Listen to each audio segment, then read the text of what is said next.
Olá, pessoal! Boa tarde! Sábado à tarde, estamos aqui alegres e saltitantes porque a banca foi definida. Eu estou empolgadíssima, espero que vocês também. Ponto positivo, mesmo você que está aí na sua casa e que odeia a CESP, Sebrasp, você que odeia, sabe qual que é o ponto positivo? Nós temos um banco de questões grande, né? A gente tem muitas questões aí para a gente trabalhar. Isso é um ponto muito positivo. Isso é uma ótima notícia, porque muito se disse, muito se cogitou a FGV. A FGV a gente teria um pequeno problema. A gente teria poucas questões para a gente exercitar, para a gente trabalhar. CESP não. CESP temos infinitas questões para a gente fazer, muito embora, tá? Já te adianto que eu acredito que o nível das questões de direito previdenciário vão ser um pouco maior do que os que a CESP já costuma cobrar, tá? Porque como o foco aqui de vocês é o direito previdenciário, vamos ter questões assim mais capciosas, questões que exijam do candidato um conhecimento mais profundo, tá? Então, eu acredito que seja bem puxado o direito previdenciário. E algumas questões vocês vão ver, né? A gente vai fazer algumas questões aqui, a gente vai iniciar fazendo algumas questões que vocês vão ver. Falar assim, nossa, é isso? Eu já sei, que fácil. Sim, a gente vai fazer questões aqui que foi cobrado na prova de delegado da Polícia Federal em 2022, questões facílimas de direito previdenciário. Você fala assim, nossa, é assim que vai vir na minha prova? Não, não vai ser assim. É óbvio, vai ter questão na sua prova fácil? Vai. Vai ter aquela questão tão fácil que você vai falar, é sério? Será que é isso mesmo? Será que não é pegadinha? Será que tem uma coisa errada? Que você vai ficar com medo de marcar porque você achou fácil? Vai também, tá? Então, a gente tem que estar preparado para tudo, tá? Essa que é a verdade. Então, hoje, nós vamos fazer essa maratona. Na verdade, é o início da maratona, tá? Vamos ter mais maratonas. Eu selecionei 25 questões que nós vamos trabalhar de uma forma mais aprofundada. Você fala assim, só 25 questões? Porque a gente vai ter muito comentário para fazer sobre cada questão, tá? Então, nós vamos ter mais aulas de questões. Vocês fiquem atentos, porque nós teremos mais aulas. Essa semana, vocês fiquem atentos aqui no Direção Concurso, porque vão ser lançados novos materiais, novos pacotes, material só de questão para aquele candidato que só quer treinar. Provavelmente o Direção ele vai fazer esse conteúdo para você, esse conteúdo só de treino. Se você quiser comprar um material só de treino de questões, muito provavelmente vai ter. Então fiquem atentos essa semana, segunda-feira nós temos aula, fiquem atentos porque vai ter muita novidade aqui sobre o nosso estudo do direito previdenciário. Hoje o que eu fiz para vocês, pessoal? Para ficar bem organizado, como essa é a primeira aula, né, da maratona de questões CESP, nós vamos ter outras aulas. Uhul! Eu fiz para ficar bem bonitinho, bem organizado, eu fui selecionando por temas. Então, ao contrário das nossas outras aulas de questões, que eu tuchava milhares de questões, ia falando, não.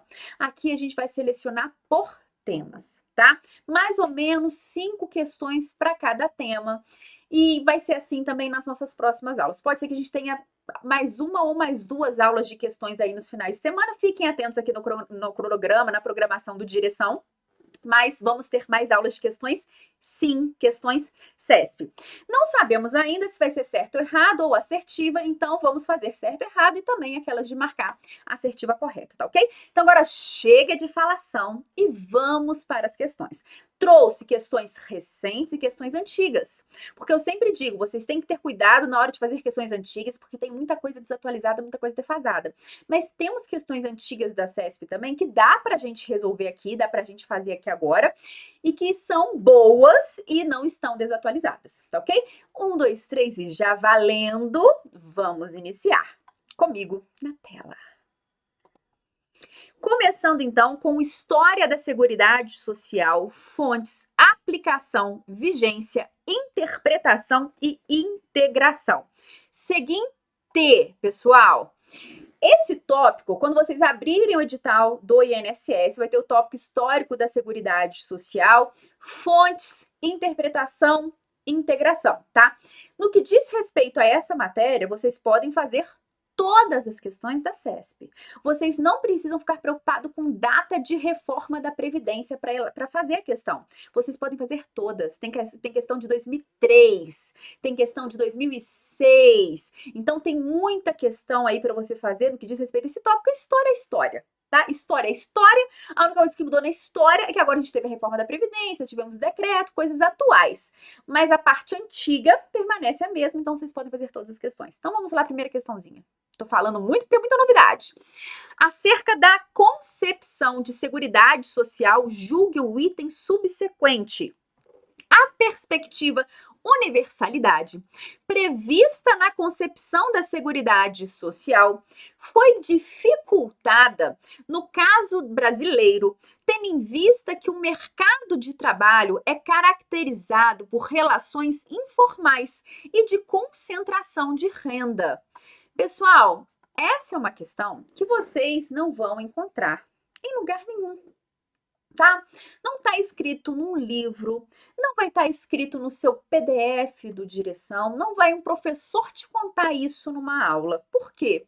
É uma questão basicamente de interpretação, tá? É uma questão de interpretação.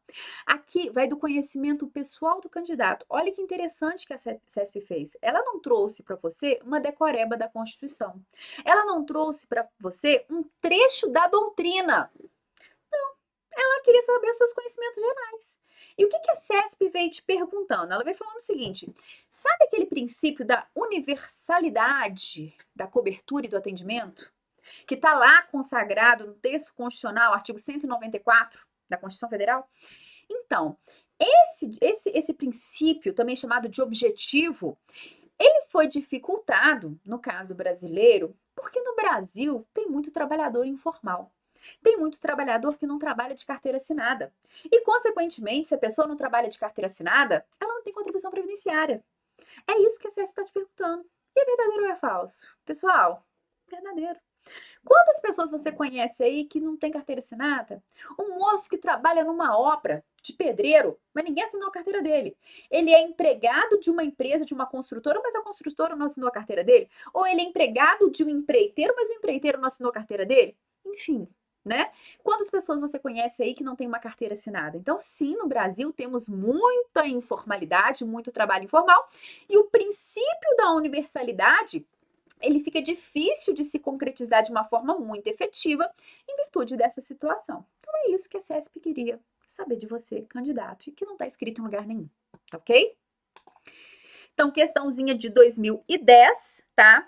Não é uma questão muito antiga, relativamente, né, média aí, não é muito antiga, não é muito recente, questãozinha correta, tá? A questão aborda o princípio da universalidade da cobertura e do atendimento na seguridade, afirmando que no Brasil há uma dificuldade de concretizar esse princípio devido ao grande número de relações informais de trabalho, o que resulta em uma concentração de renda. Questão de interpretação de texto e está correta.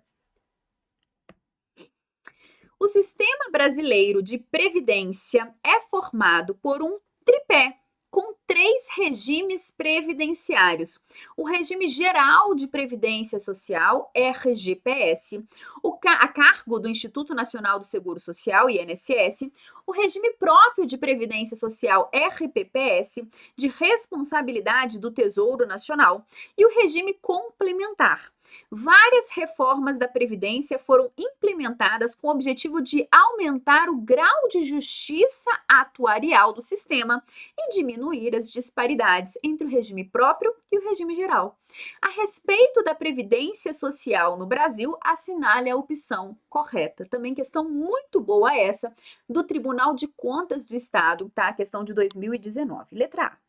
O valor das aposentadorias e pensões dos servidores públicos federais civis, independentemente da data de entrada no serviço público, deixou de ser integral e de ter por base a totalidade da remuneração. Ele ficou limitado ao teto do RGPS. Aí o pessoal vai me perguntar, mas professora, regime próprio de previdência vai cair no meu edital? Não sei se vai cair regime próprio de previdência de uma forma profunda. Agora, você, enquanto candidato, concurso do INSS, você tem que ter uma mínima noção de regime próprio. Por quê, pessoal? Artigo 40 da Constituição Federal, talvez ele não venha dentro de direito previdenciário, mas ele venha dentro de direito administrativo. Ele venha dentro de direito constitucional. Então, uma noção básica de como funciona o regime próprio de previdência social dos servidores públicos, caindo ou não dentro do seu edital de previdenciário, você, como candidato, você tem que ter essa noção, tá ok? Então, o que a questão está te dizendo? Ela está falando o seguinte, que independentemente de quando o servidor público entrou no serviço público federal, ele vai ter sua aposentadoria limitada ao teto do regime geral de previdência social. Isso é verdadeiro ou isso é falso, pessoal? Qualquer servidor público, independentemente da data que ele ingressou no serviço público, a aposentadoria dele vai ser limitada ao teto do regime geral ou apenas aqueles servidores que ingressaram depois de uma determinada data que vão ter esse limite? Pessoal, a questão ela está incorreta, porque apenas os servidores que ingressaram no regime previdenciário, no exemplo, no caso, vamos colocar no caso federal, tá? Vou te dar o exemplo federal, porque vocês estão prestando concurso federal. Em âmbito federal, os servidores públicos que ingressaram após 2013 no Serviço Público Federal tiveram suas aposentadorias limitadas ao teto do RGPS. Quem já estava antes poderia optar entre ficar na regrinha anterior, que seria um cálculo, uma média da sua própria remuneração, não limitada ao teto do RGPS, ou, se eles quisessem, eles poderiam ingressar nessa nova regra, limitando sua aposentadoria ao teto do RGPS e recolhendo paralelamente para uma aposentadoria, para uma previdência complementar, tá ok? Eu gosto de dar meu exemplo de vida. Rugas, eu passei no concurso público em 2009, do Ministério do Trabalho e Emprego. Era pura, ingênua, aquela coisa toda. Enfim, então, quando surgiu essa nova regra, em 2013, eu pude optar entre ficar no regramento antigo ou ir para o regramento novo, tá ok? Então, essa questão ela está incorreta, porque os servidores mais antigos não tinham suas aposentadorias limitadas ao teto do RGPS, tá? Uma dúvida da galera, se você que está assistindo essa aula, você já é servidor público federal há muitos anos, mas está prestando o concurso do INSS. Você passou no concurso. Você vai ter agora sua aposentadoria limitada ao teto do RGPS ou você vai continuar no seu regramento antigo? Tem como você continuar no seu regramento antigo, mesmo tomando posse em um outro concurso público federal, desde que a data da sua exonerada, da sua vacância seja num dia e da sua posse e exercício seja no dia seguinte. Então, não pode dar aí um intervalo entre a vacância e o exercício na nova atividade pública, tá ok? Fofoquinha para você que está assistindo essa aula que já é servidor público. B. No início da década de 70 do século passado, a relação entre o número de contribuintes e o número de beneficiários da Previdência Social era superior a 4. A tendência nas últimas décadas tem sido de redução dessa relação. Aí você fala assim, nossa, eu não entendi nada, né? Eu não entendi nada. Como assim? Como assim? No início da década de 70 do século passado, a relação entre o número de contribuintes e o número de beneficiários da Previdência Social era superior a 4. Ou seja, antigamente nós tínhamos mais contribuintes e menos beneficiários, né? A tendência das últimas décadas tem sido de redução dessa relação. Pessoal, outra questão da CESP que exige uma mera reflexão do candidato. Então, repare, isso aqui é uma coisa que vai acontecer na sua prova. Vai ter questão na sua prova que vai ser interpretação de texto e você vai ter que refletir. Então, por mais que você esteja com a literalidade da lei na ponta da língua, tem coisa que você vai ter que refletir. Então, olha só. Na década de 70, realmente, se você for pensar, existiam mais pessoas trabalhando, mais pessoas contribuindo e menos pessoas aposentadas, menos beneficiários. Hoje, continua assim? Ou nós temos uma redução das pessoas que estão contribuindo e o maior número de beneficiários? Pessoal, se a gente for avaliar a questão da expectativa de vida, né? As pessoas não estão morrendo mais tarde, né? Então, o que tem acontecido hoje? Hoje tem diminuído o número de pessoas contribuindo e aumentando o número de beneficiários, porque as pessoas estão demorando mais a morrer, tá? Então, os aposentados estão durando mais, eles estão assim, vivendo mais tempo. Então, por isso, nós temos realmente essa diferença. Na década de 70 tinha mais pessoas trabalhando, mais pessoas contribuindo, menos pessoas aposentadas, menos beneficiários. Hoje em dia não. Hoje em dia essa regrinha ela tem reduzido, né? Ela tem sido alterada. Até porque se vocês forem reparar também, os jovens, eles estão demorando mais a entrar no mercado de trabalho. Isso também gera um impacto na previdência, porque nós temos menos pessoas contribuindo. Antigamente, o pessoal não começava a trabalhar com 16 anos, a pessoa começava a trabalhar super jovem. Hoje em dia, tem pessoas de 30 anos que nunca trabalharam, né? Que às vezes estão se preparando para o concurso público, estão estudando. Isso é comum hoje em dia. Totalmente diferente do que era antigamente. Então, nosso gabarito é essa assertiva, tá? Mas vamos eliminar as demais? Vamos eliminar? Porque essa é uma questão de interpretação de texto. Realmente dá insegurança de você bater o olho e marcar. Então, vamos encontrar os itens errados nas demais assertivas. Mantida a tendência atual para o regime geral de previdência social, a partir de 2030, deve aumentar o número de contribuintes do sistema para cada aposentado do INSS. Pessoal, não faz sentido, né? Porque o que vem ocorrendo é justamente o contrário. Tem diminuído o número de contribuintes e aumentado o número de aposentados. Justamente por isso veio uma reforma da Previdência aí, para ver se a Previdência consegue arrecadar mais, para ver se exige que as pessoas trabalhem mais para se aposentar. Então, essa questão, letra C, está incorreta, tá? Letra D. O regime de aposentadoria por tempo de contribuição é utilizado no Brasil e na maior parte dos países. Esse regime é benéfico e contribui para a sustentabilidade do sistema. Pessoal, questão de 2019 está falando: o regime de aposentadoria por tempo de contribuição é utilizado no Brasil e na maior parte dos países. Seguinte, primeiro, no Brasil, hoje, 2022, temos aposentadoria por tempo de contribuição? Não, né? Hoje em dia, o que nós temos é a aposentadoria voluntária, também chamada aposentadoria programada, que exige que o indivíduo tenha idade e tempo de contribuição. Porque o que se observou? Que essa aposentadoria por tempo de contribuição, em que não se exige uma idade mínima, não estava sendo benéfica para o sistema atuarial da Previdência Social. Então, não temos mais essa aposentadoria por tempo de contribuição. E, na verdade, pessoal, em relação a outros sistemas de outros países, você fala assim: professor, eu não sei. Gente, vamos pensar no mundo capitalista, por exemplo, pensa aí nos Estados Unidos. As pessoas lá trabalham até muito mais tarde, porque a aposentadoria não é como aqui, tá? O pessoal lá fica assim até chocado de saber que pessoas jovens aqui se aposentam. Então, isso é muito diferente. Então, a aposentadoria por tempo de contribuição não é regra nem no Brasil, porque agora não temos mais, não temos, e muito menos nos demais países, tá ok? Letra E.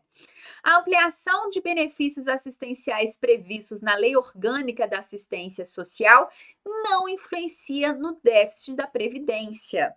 Então, a ampliação de benefícios assistenciais previstos na Lei Orgânica, na LOAS, não influencia no déficit da Previdência? Pessoal, se a gente for considerar o orçamento da Seguridade Social como um todo, se existir um aumento de concessão de benefício na assistência, consequentemente vai impactar também o orçamento da Previdência, ok? Então, essa é uma questão recente, 2019, e ela é mais de interpretação de texto do que de direito previdenciário. Então, é uma questão muito boa também. Notem, pessoal, duas questões que exigem do candidato, fizemos duas questões até agora, que exigem do candidato interpretação. Não está escrito em lugar nenhum, você tem que parar, tem que refletir, tem que analisar, tá ok? Gabarito, letra B de bola, tá? Então, não vou, já fiz os comentários devidos, tá? Vou pular esses comentários, porque nós já conversamos a respeito.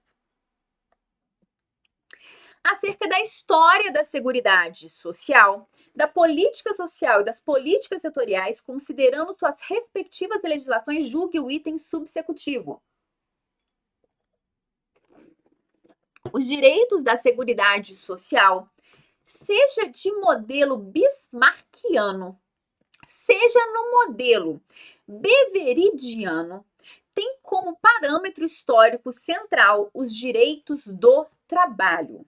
Então, os direitos da Seguridade Social, seja no modelo bismarckiano, seja no modelo beveridiano, tem como parâmetro histórico central os direitos do trabalho. Pessoal, uma observação em relação aqui à história da Previdência Social.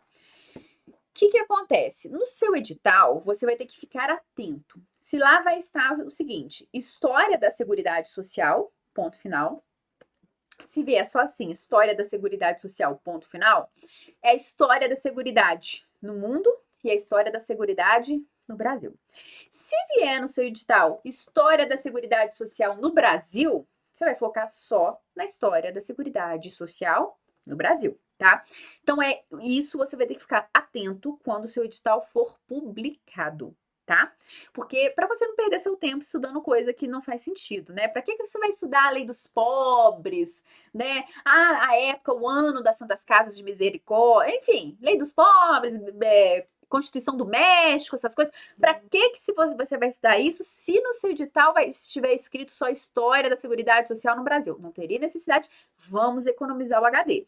Mas vocês vão ter que ficar atentos para ver como vai sair, tá ok? Então, por enquanto, eu vou tratar com vocês de História da Seguridade Social no mundo e no Brasil, tá certo? Essa questãozinha, ela está correta. Primeiro, pessoal, vamos pensar. Antigamente, o direito previdenciário, ele era visto como um ramo do direito do trabalho, tá? Hoje em dia, nós sabemos que existe autonomia do direito previdenciário, porque o direito previdenciário tem regras próprias, o direito previdenciário tem um sistema próprio, ele tem leis, princípios próprios, né? Então, o direito previdenciário hoje é um ramo autônomo do direito público, tá? Mas lá nos primórdios, o direito previdenciário ele era um ramo do direito do trabalho. Então, sim, né, os direitos da Seguridade Social no Brasil tiveram como base os direitos dos trabalhadores. Porque pensa bem, o início, né, a gente pensa assim, de previdência, a pessoa tem que trabalhar, tem que recolher. Então, sim, tem essa conexão entre a Seguridade Social e o direito do trabalhador, tá? Então, essa questão, ela está correta? Sim. Então, olha só, os direitos da Seguridade Social, seja no modelo bismarckiano, seja no modelo beveridiano, tem como parâmetro histórico central os direitos do trabalho. Então, questão correta, tá certo? Os direitos da Seguridade Social, sejam aqueles baseados no modelo alemão bismarckiano, como aqueles influenciados pelo modelo beveridiano inglês, têm como parâmetro os direitos do trabalho, visto que desde sua origem, esses assumem a função de garantir benefícios derivados do exercício do trabalho para trabalhadores que perderam momentânea ou permanentemente sua capacidade laborativa. Então, modelo bismarckiano, só quem contribui tem direito. Previdência. Pelo sistema bismarckiano de previdência, trabalhadores, empregados e empregadores contribuem em poupança compulsória, de forma que apenas que contribui tem direito a benefícios. No modelo beveridiano, todos têm direito, aqui seria mais assistência e saúde. O modelo beveridiano amplia o seguro social para o maior número de riscos e alarga as fontes de financiamento da Seguridade Social para além da folha de pagamento, incluindo os impostos. A Previdência Social no Brasil adotou o sistema misto. Para benefícios previdenciários, adotou o sistema bismarckiano. Para a Seguridade Social, adotou o sistema beveridiano. Essa frase final, pessoal, é aquela que é 1, 2, 3 e já print na tela. Anotem no caderno de vocês que a Seguridade Social no país adotou esse modelo misto. Parte para a Previdência e parte para a saúde e a assistência. Então, adotamos aqui Bismarck e o Beveridge, tá ok, gente? Então, olha só, bismarckiano para a parte de previdência e benefícios, né? E o beveridiano para a Seguridade Social como um todo, que abarcaria mais aqui a assistência e a saúde. Então, essa última frase aqui é interessante para ter aí anotado no caderno de vocês, tá ok? Então, vamos lá. Com relação à organização e aos princípios do sistema da Seguridade Social, julgue o item a seguir. Após a edição da Lei Eloy Chaves, diversas categorias de trabalhadores buscaram a proteção social que aquela legislação garantiu, o que provocou a expansão dos direitos protetivos pelo país. Essa questão, pessoal, você que é meu aluno vai achar tranquila, né? Você vai achar light. E olha que é uma questão de 2018, analista do STJ. Uma prova de nível difícil, uma questão recente, tá? Então, após a edição da Lei Eloy Chaves, diversas categorias de trabalhadores buscaram a proteção social que aquela legislação garantiu, o que provocou a expansão dos direitos protetivos no país. Pessoal, sobre Lei Eloy Chaves. Lei Eloy Chaves está mais do que batida em concurso do INSS. Eu, se fosse da CESP, eu nem falo Sebrasp, gente. Sebrasp é uma coisa nova, eu sou antiga, eu sou das antigas. Comecei a dar aula faz 12 anos. Sim, eu sou idosa. Tá? Então, assim, lá, antigamente era CESP, então eu não consigo falar Sebrasp. Vocês me desculpem pra mim é CESP, tá bom? Então, o que que acontece, pessoal? Lei Eloy Chaves está muito batida, tá? Tá muito batida, porque todo mundo sabe. O que que a gente tem que saber sobre Lei Eloy Chaves? Anota aí que eu vou te contar tudo que você tem que saber. Primeiro, Lei Eloy Chaves foi o marco da Previdência Social no país, tá? Ela foi um marco. Significa dizer que ela foi a primeira legislação previdenciária no país? Não, ela foi a mais importante. Então, ela foi um marco. Ela abarcava quem? Ela abarcava os ferroviários. Então, ela era exclusiva dos ferroviários. Só que todo mundo viu, todo mundo gostou, todo mundo agradou. E o que que a gente faz? A gente pega e copia a ideia do coleguinha do lado, né? Então, aí, o pessoal, os marítimos viram, opa, os ferroviários mandaram bem. Quero também. Aí, os bancários, depois de um tempo, eu quero também. Então, todo mundo viu, todo mundo quis fazer igual. Então, realmente, a questão está correta.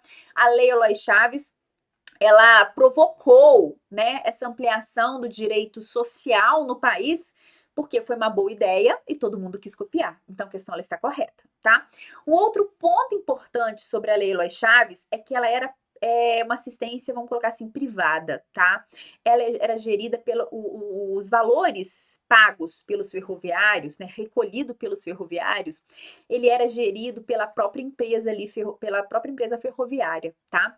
Não existia nessa época a intervenção do Estado, assim como ocorre hoje em dia, porque hoje em dia quem organiza, quem é responsável pela gestão da Seguridade Social é a administração pública, né? Através do INSS, uma autarquia previdenciária federal, né? Pessoa jurídica de direito público, né? Então, o que que acontece? Nessa época, não. Nessa época da Lei Eloy Chaves, não existia intervenção estatal. Então, sobre a Lei Eloy Chaves, o que que é o principal que vocês saibam? Aqui, ela não foi a primeira lei, mas ela foi o marco, ela foi a mais importante. Ela era dos ferroviários e, posteriormente, demais categorias copiaram, né, e fizeram algo semelhante. E que naquele momento não existia intervenção estatal, a Caixa de Aposentadorias e Pensões Ferroviários era gerida pela própria empresa, com participação dos ferroviários, tá ok? Então é isso, então questão certinha, mas como eu disse para vocês, Lei Eloy Chaves é uma questão muito batida de direito previdenciário, falou que a história da Seguridade Social sempre pergunta da tal da Lei Eloy Chaves, então muito batidona. O objetivo é eliminar candidato mesmo. Eu, se fosse examinador, não perguntaria. Mas a minha opinião é a vaca passando. Dá o mesmo? Nada, tá? Então, pronto, falei. Vamos continuar. Então, até pulei o gabarito dela, porque a questão está correta, tá, gente? Anotem aí, questão correta. Realmente, ela provocou a expansão dos direitos protegidos pelo país. Deixa eu beber uma aguinha aqui, um segundinho.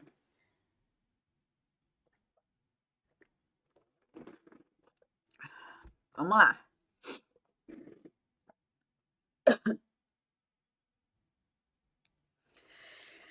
Quanto à aplicação da lei previdenciária no tempo, assinale a opção correta.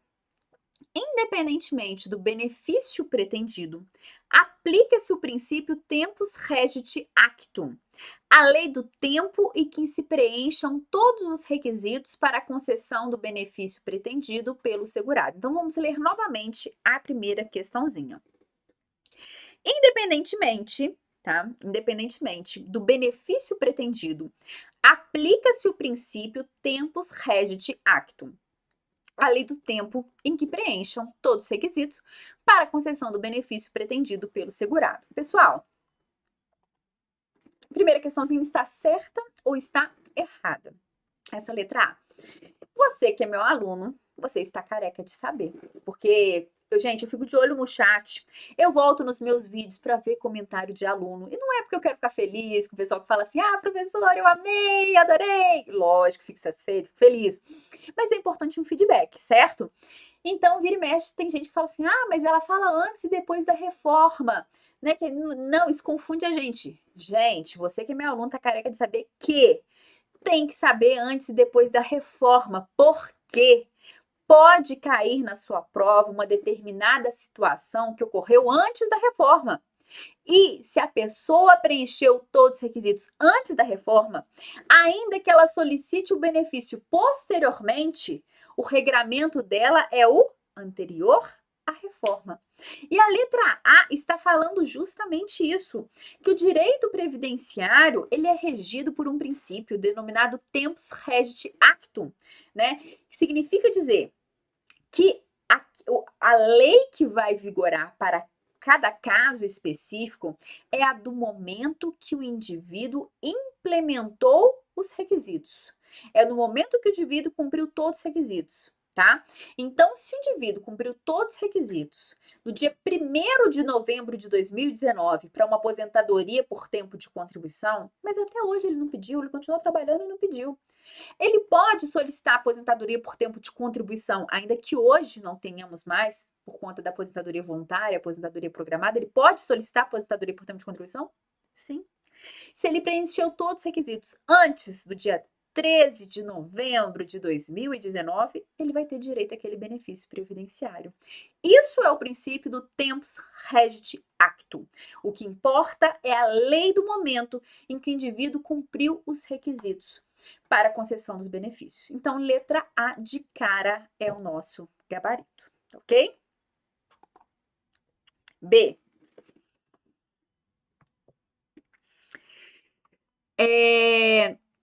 Com exceção das aposentadorias por tempo de contribuição e por idade, aplica-se a lei em vigor à época em que o segurado ingressou no sistema previdenciário. Então, com exceção da aposentadoria por tempo de contribuição e por idade, aplica-se a lei em vigor à época que o segurado ingressou no sistema previdenciário? Não, pessoal, não interessa.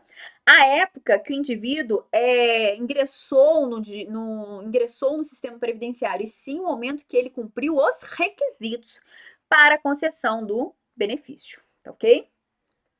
Então, C. Aplica-se o princípio lex posterior derogat priori para os benefícios devidos aos segurados, independentemente de ser mais ou menos vantajoso, aplicando-se, entretanto, a lei em vigor na data de ingresso do segurado no sistema previdenciário para os benefícios devidos aos dependentes. Pessoal, miscelânea do caramba aqui, porque primeiro falou a lex posterior derogat priori, que significa a lei posterior obrigatoriamente derroga, cancela a anterior, revoga a anterior. A princípio, se a gente pensar, a reforma da Previdência está valendo hoje, beleza, a legislação anterior não estaria valendo, a não ser para aqueles indivíduos que implementaram os requisitos anteriormente, tá ok? Então, esse regramento descrito na questão não estaria correto, ok? A regra correta mesmo é o tempo regit actum, tá?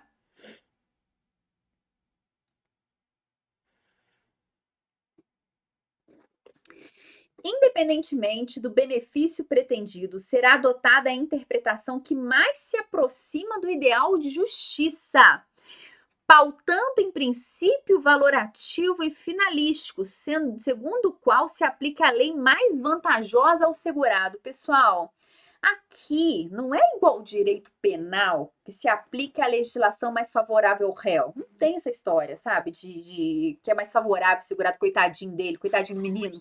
Não, tá? Não tem isso. Não existe isso no direito previdenciário. Ah, vão aplicar a legislação mais favorável para ele e tal. Não é assim que funciona aqui, tá? Não confundam lá com o direito penal, que se aplica a legislação mais benéfica para o réu, tá? Não confundam. Uma coisa, outra coisa. Enfim. Aplica-se o princípio lex posteriori derogati priori, com a ressalva de que, havendo alteração da lei, após o ingresso do trabalhador no sistema previdenciário, será adotada a lei mais vantajosa ao beneficiário, segundo o segurado ou dependente. Pessoal, errado. Não se aplica essa lex posteriori derogati priori. O que se aplica aqui no direito previdenciário é o tempus regit actum, tá? Então, gabarito letra A.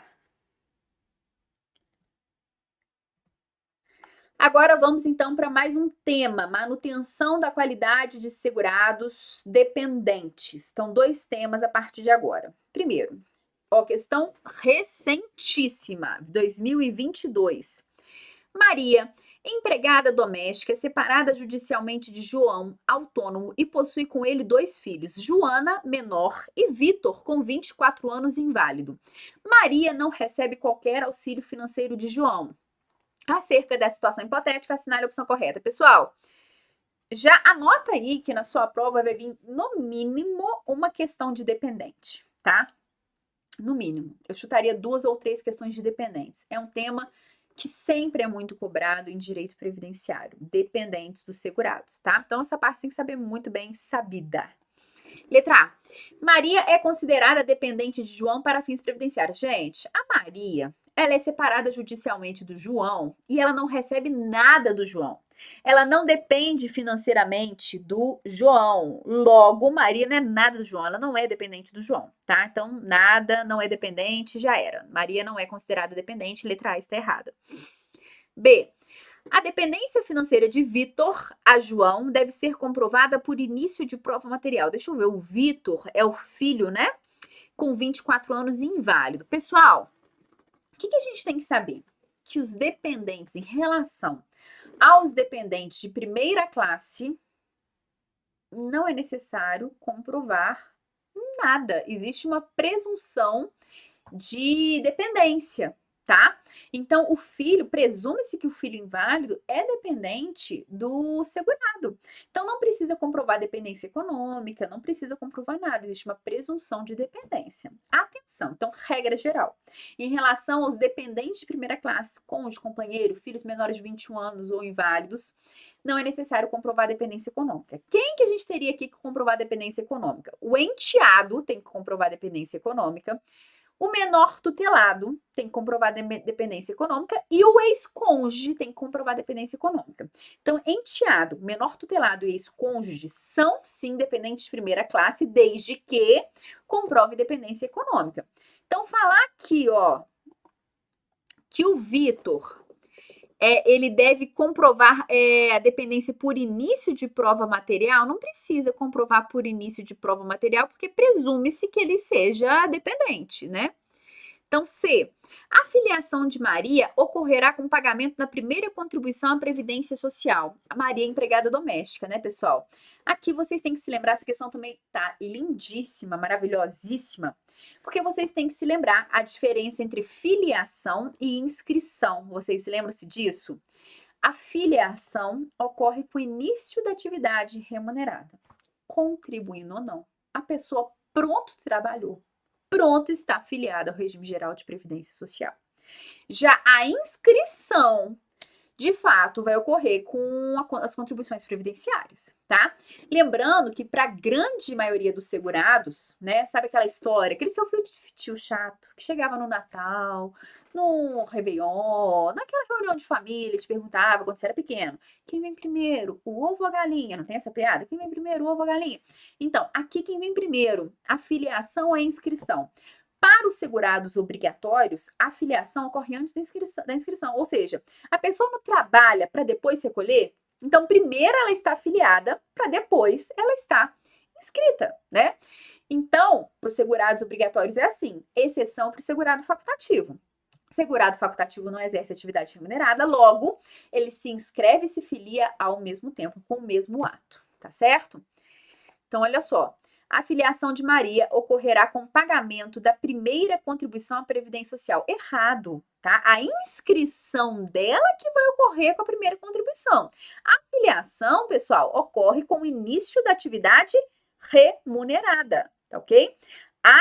A filiação, ela é automática. Trabalhou automaticamente, a pessoa está afiliada. D. Para ser dependente de João ou de Maria, Joana, deixa eu ver, a Joana é menor, né? Deve ser inscrita na Previdência Social no momento do requerimento do benefício a que tiver direito. Sim, né? Sim. Vamos ler a letra E só para a gente confirmar a letra D. Letra E.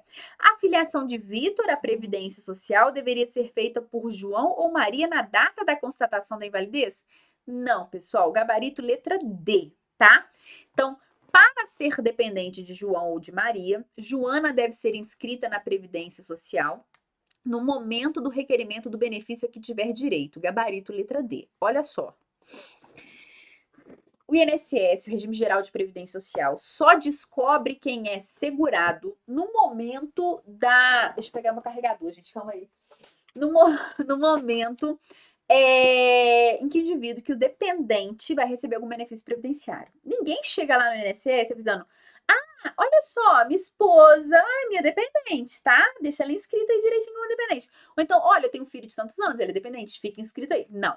O INSS só descobre quem é dependente no momento que o dependente for requerer o benefício previdenciário. Tá, ok? Então, por isso, correto, letra D. Agora, vamos analisar a letra E, que a letra E tem um comentário importante para fazer com vocês. A filiação de Vitor à Previdência Social deveria ser feita por João ou Maria na data da constatação da invalidez? Não, porque a filiação de dependente ocorre no momento do requerimento do benefício, tá ok? Por isso que a letra E está errada. Mas, fofoca bomba, tá? Fofoca bomba. É o seguinte, pessoal, uma questão interessante aqui que eu tenho para conversar com vocês. Com a reforma da Previdência, nós tivemos uma situação aqui interessante. Ai, calma aqui que eu desapareci, gente. Um segundo. Pronto, voltei. Com a reforma da Previdência, nós tivemos uma situação interessante. É possível que o segurado que tenha dependentes, é possível que o segurado que tenha dependentes, Ixi. Peraí, gente. Nossa, deu chute aqui no meu computador, calma. É possível que segurados que tenham dependentes inválidos, deficientes, que esses segurados registrem os seus dependentes no INSS antes mesmo de solicitar qualquer benefício previdenciário. Isso é uma inovação interessante da reforma da Previdência, porque, pessoal, olha só que interessante. Todo pai, toda mãe que tem um filho deficiente, que tem um filho inválido, que se preocupa, se eu morrer, como é que vai ficar a situação? Então, antes do óbito, essa pessoa pode ir lá e falar: olha, eu queria que meu filho passasse por uma perícia médica, por uma junta aqui de médicos, para constatar essa incapacidade, essa invalidez, para que ele seja considerado meu dependente. Então, isso agora, após a reforma, é possível. É uma obrigação do segurado fazer isso? Não. Mas é uma possibilidade? Sim. Tá ok? Foi mal aí, tá, gente? Tentei recarregar meu celular aqui, não deu. Então, vamos para a próxima questão. Letra D. Gabarito. João, profissional autônomo regularmente filiado ao Regime Geral de Previdência Social, RGPS, está em gozo de auxílio-doença desde junho de 2021. Então, João, profissional autônomo, está em gozo de auxílio-doença desde junho de 2021. Maria, empregada doméstica, está desempregada desde abril de 2020. Pedro é professor empregado, mas está licenciado sem remuneração desde maio de 2020. Júlia é empregada e está em gozo de auxílio-acidente desde fevereiro de 2020. Sérgio é tenente da Força Aérea Brasileira há 6 meses e todos verteram 100 contribuições para o Regime Geral de Previdência Social. Então tá, então vamos lá. Sérgio mantém a qualidade segurada até 6 meses após o seu ingresso na FAB. Vamos ver quem é Sérgio? Sérgio é tenente da Força Aérea Brasileira há mais de 6 meses. E aqui tá falando que ele mantém a qualidade segurada até 6 meses após o seu ingresso. Gente, no caso de militares, a manutenção da qualidade de segurado vai se dar em até 3 meses após o licenciamento, tá? Então, manutenção da qualidade de segurado, que é aquele período em que a Previdência Social vai estender o seu manto protetor sobre o indivíduo, ainda que ele não esteja exercendo atividade remunerada, ainda que ele não esteja contribuindo, ele vai ter direito aos benefícios previdenciários desde que cumprida a carência. No caso, então, de um militar o período é de 3 meses após o licenciamento. A letra A está errada, porque está falando até 6 meses após seu ingresso na FAB. Não é 6 meses, é 3 meses após o licenciamento. Letra B. João mantém a qualidade de segurado independentemente do prazo em que esteja no gozo de auxílio-doença. Vamos ver João. João, profissional autônomo regularmente filiado no regime geral de previdência social, está em gozo de auxílio-doença desde junho de 2021. Então, realmente, gabarito letra B. Por quê, pessoal? Quem está em gozo de benefício previdenciário se mantém na qualidade de segurado independentemente de contribuição. Então, qualquer pessoa que está recebendo benefício previdenciário se mantém na qualidade de segurado, independentemente de contribuição. Gabarito letra B. Lembrando que nós temos uma exceção, que é uma alteração que ocorreu em 2019 na legislação previdenciária. Então, quem está em gozo de benefício previdenciário mantém a qualidade de segurado, independente de remuneração, exceto auxílio acidente, tá? Por quê? A pessoa que recebe auxílio acidente, que é um benefício previdenciário que possui natureza indenizatória, tá? Essa pessoa, ela pode voltar a trabalhar, tá? E ela vai receber o auxílio acidente, que é no valor de 50% do salário de benefício. Como ela pode voltar a trabalhar, ela pode exercer uma atividade remunerada, ela só vai se manter na qualidade de segurado se ela tiver vertendo as contribuições previdenciárias. Se ela optar por ficar em casa, alegre e saltitante, assistindo seriados, tenho 2 bons para indicar, A Casa do Dragão e hoje tem do Senhor dos Anéis, hein? Ontem estreou do Senhor dos Anéis, esses 2, eu gosto de nerd, seriado de nerd. Então, se essa pessoa opta por ficar em casa, assistindo seriado sem trabalhar, sem recolher, ela não vai manter a qualidade de segurado, ok? Então, no caso do indivíduo que recebe auxílio acidente, ela só vai se manter na qualidade de segurado se ela exercer atividade remunerada. Se ela opta por não exercer atividade remunerada, ficar em casa assistindo A Casa do Dragão, ela não vai ser mantida na qualidade de segurado. É por isso que a legislação previdenciária vem nos dizendo: manterá a qualidade de segurado quem estiver em gozo de benefício previdenciário, independentemente de remuneração, exceto auxílio acidente. Então, somente no caso de auxílio acidente, para a pessoa continuar sendo considerada segurado, tem que verter contribuições previdenciárias, ok? C.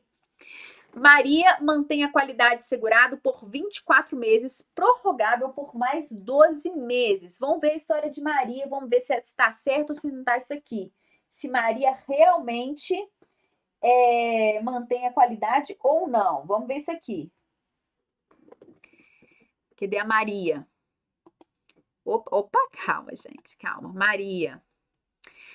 Maria, empregada doméstica, está desempregada desde abril de 2020. Pessoal, ela só tem 100 contribuições, certo? Porque todos verteram 100 contribuições. Então, ela não tem mais de 120 contribuições, ela só tem 100. Está desempregada desde 2020. Aí a questão está falando que Maria mantém a qualidade de segurado por 24 meses, prorrogável por mais 12? Não. Por quê? Vamos lembrar disso aqui? Regra geral, para quem é segurado obrigatório, quando para de contribuir, ele tem um período de graça de 12 meses. Por 12 meses o indivíduo vai estar amparado. Caso esse indivíduo comprove o desemprego, mais 12 meses. 24 meses ele fica amparado, mantida a qualidade de segurado, seria o período de graça desse indivíduo. Se esse indivíduo tiver mais de 120 contribuições mensais, o período de graça pode chegar a 36 meses, tá? Então, mais uma vez, regra geral, parou de recolher, parou de contribuir. Período de graça, fui mandado embora do meu emprego. Período de graça, 12 meses. Durante 12 meses é mantida a qualidade de segurado. Se esse indivíduo comprovar que está desempregado, esse período de graça aumenta por mais 12 meses. Total, 24 meses. Se esse indivíduo tiver vertido mais de 120 contribuições para a Previdência Social, mais 12 meses. 36 meses de período de graça. No caso, Maria não vai ter 24 meses prorrogado por mais 12, ela vai ter no máximo 24. Por quê, pessoal? Ela só verteu 100 contribuições para o sistema. Para ter esse acréscimo de mais 12 meses, ela teria que ter vertido 120 contribuições para o regime geral de previdência social. Pedro mantém a qualidade segurada por 12 meses, prorrogável pelo mesmo período. Deixa eu ver Pedro aqui. Pedro é professor empregado, mas está licenciado sem remuneração desde maio de 2020. Gente, se Pedro está licenciado sem remuneração desde maio, ele é facultativo. Período de graça do facultativo é de quanto? 6 meses, tá ok? E por fim, Júlia mantém qualidade segurada enquanto estiver em gozo de auxílio acidente. Júlia é empregada e está em gozo de auxílio acidente desde fevereiro. Como eu já falei, já dissertei aqui com vocês, no caso de auxílio acidente, tem que verter as contribuições para o sistema.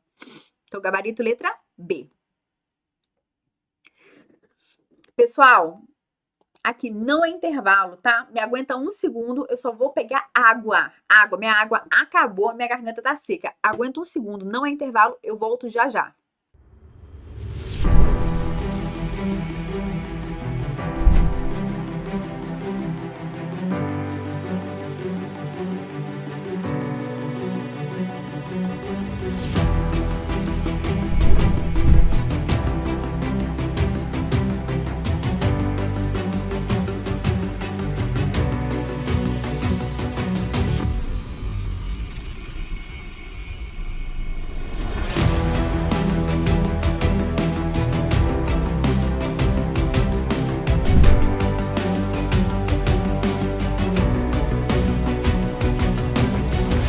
As pessoas já tiveram filhos, já fizeram isso, fizeram aquilo, e eu ali, 6 anos, né, larguei um pouquinho o lado pessoal para ir em torno de um sonho, né, ir atrás de um sonho. E se você perguntasse, hoje, a sensação que eu sinto nesse dia, 11 de junho de 2021, você faria tudo de novo, Jaqueline?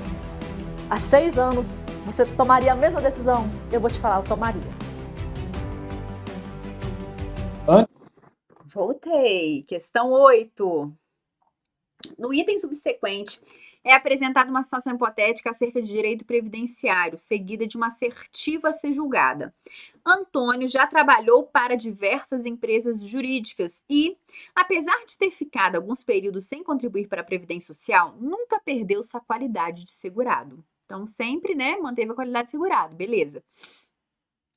Atualmente, após ter pago 140 contribuições mensais para o custeio da Previdência Social, Antônio foi despedido do seu último emprego sem justa causa. Nessa situação, com base na legislação previdenciária vigente, Antônio manterá sua qualidade segurado pelo prazo de 24 meses a partir do seu despedimento, independentemente do pagamento de contribuição para a Previdência Social. Então, pessoal, a questão está querendo saber qual é o período de graça de Antônio. Se ele exercia uma atividade remunerada, parou de trabalhar, foi demitido ou parou de recolher, 12 meses. Se ele comprova o desemprego, mais 12 meses. Se ele tem mais de 120 contribuições mensais, mais 12 meses. Então, vamos analisar quais requisitos foram preenchidos por Antônio. Trabalhou em diversas empresas, apesar de ter ficado algum período sem contribuir, nunca perdeu a qualidade de segurado. Atualmente, após ter pago 140 contribuições mensais, Antônio foi despedido do seu último emprego sem justa causa. Então, ou seja, ele já tem no mínimo 24 meses de período de graça. Nessa situação, com base na legislação previdenciária vigente, Antônio manterá sua qualidade de segurado pelo prazo de 24 meses, a partir do seu despedimento, independentemente do pagamento de contribuição para a Previdência Social. A galera, nesse momento, está em dúvida. João vai ter um período de 24 meses de manutenção da qualidade de segurado ou 36? Porque ele tem os 12 meses, regra geral, ele tem mais 12 meses porque ele tem mais de 120 contribuições, mas ele está desempregado? Você tá ligado se ele está desempregado ou não? Você acha que ele tá, mas você tem certeza que ele tá? Você tem certeza que não? Pessoal, dica de sucesso quando você for fazer a questão da CESP. A CESP tem que jogar na sua cara as informações. Em algum momento foi jogado na sua cara que João está desempregado comprovadamente? Não. Em nenhum momento nada foi dito sobre isso. Então, não tá falando, ele está desempregado comprovadamente. Não. Então, eu posso falar que ele tem 36 meses de período de graça? Não. As únicas informações que eu tenho é que ele tem mais de 140 contribuições mensais. Então, eu só posso dizer que ele tem direito a 24 meses de período de graça. Entendido isso? Eu não posso estender aí para o 36, porque em momento algum a questão falou que ele está desempregado comprovadamente. Tá certo?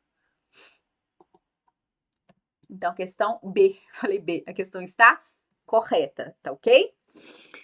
Uma situação do terceiro setor realizou, tá? Uma instituição do terceiro setor realizou em determinada comunidade carente de um município de médio porte serviços essenciais gratuitos na área de cidadania, saúde e educação. A seguir são apresentadas informações de alguns contribuintes da Previdência Social que participaram da ação em busca de orientações previdenciárias. Josefá, 51 anos de idade, presta serviço em caráter não eventual em propriedade rural e recebe por mês R$ 1.200. Reside com seu esposo Henrique. A Josefa é a mulher, né?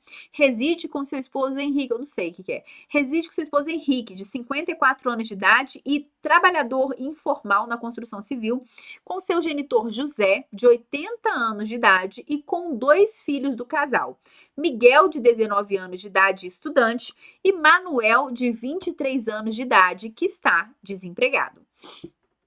Kleber, 48 anos de idade, casado, tem 3 filhos e é empregado de uma sociedade anônima na qual ocupa cargo de diretor. Maura, 45 anos de idade, solteira, desenvolve atividade remunerada como síndica de prédio onde reside. Amélia, 39 anos de idade, casada, sem filhos, presta serviço de natureza contínua em atividades sem fins lucrativos à família de Kleber. Samuel, 55 anos de idade, solteiro, sem filhos, ministro de congregação religiosa. Considerando essas situações hipotéticas, julgue o item que se segue com base nas leis 8.212 e 8.213. Nesse momento já cansou porque a questão é muito grande. Para fins previdenciários, no que tange a dependência econômica da família de Josefa, eu não sei se é Josefa ou Josafá, não sei. A dependência de seu genitor é presumida, ao passo que a do seu cônjuge deve ser comprovada. Pessoal, é uma questão muito fácil, mas que foi feita para te cansar. Que quando chega na assertiva, você tá assim, ai, o Kleber, o Josefá, o pai, a mãe, não sei mais o que tá acontecendo, já boiei. Aí você abre uma bala, você chupa um chiclete, aquela coisa toda para dar aquela energia. Tá, o que a questão tá falando? Que em relação ao genitor existe uma dependência presumida e em relação ao cônjuge a dependência tem que ser comprovada. Pessoal, tá totalmente errado. Por quê?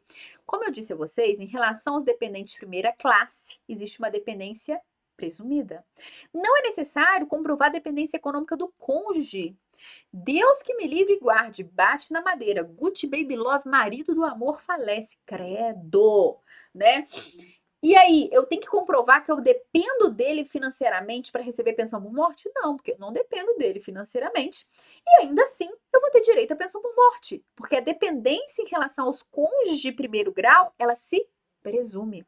Agora, para os demais dependentes de segundo grau, que são os pais, de terceiro grau, que são os irmãos, é necessário comprovar dependência econômica. Então, os pais só vão ter direito a ser pensionistas dos seus filhos se comprovar dependência econômica. Os irmãos só vão ter direito a ter benefícios previdenciários enquanto dependentes se provar a dependência econômica, o que não ocorre com os dependentes de primeira classe, tá certo? Então, a questão ela inverteu.